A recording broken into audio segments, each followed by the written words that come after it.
Sa nalalapit na pagtatapos ng serye ni na Kim Chiu at Paolo Avellino, ay natanong na ang mga fans kung may susunod umano silang proyekto na magkasama.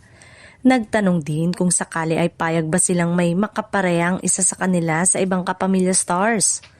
Ayon sa source, payag si Paolo Avellino na magkaroon ng ibang maka-love team si Kim Chiu at ayon sa aktor, bahagi ito ng propesyon ng isang artista.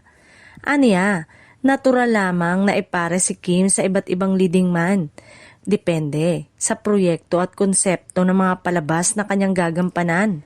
Ipinaliwanag ni Paulo na bilang isang profesional, mahalaga ang bukas na isipan at respeto sa trabaho ng kapwa-artista. Para sa kanya, mas mahalaga na patuloy na lumalago ang karir ni Kim at nabibigyan ito ng mga bagong oportunidad na magpapakita ng iba't ibang aspeto ng kanyang husay sa pag-arte. Dagdag pa niya, wala itong magiging epekto sa kanilang magandang samahan.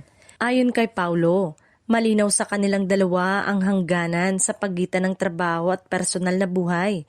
Kaya nananatiling maayos at magaan ang kanilang relasyon bilang magkaibigan at magkatrabaho.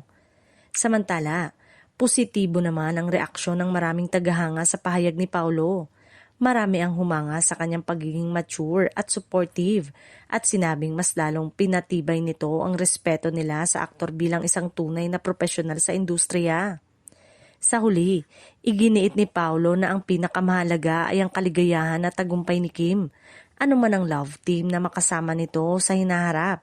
Suportado niya ang kapamilya star at umaasang magpapatuloy ang magaganda at makabuluhang proyekto para sa kanila pareho.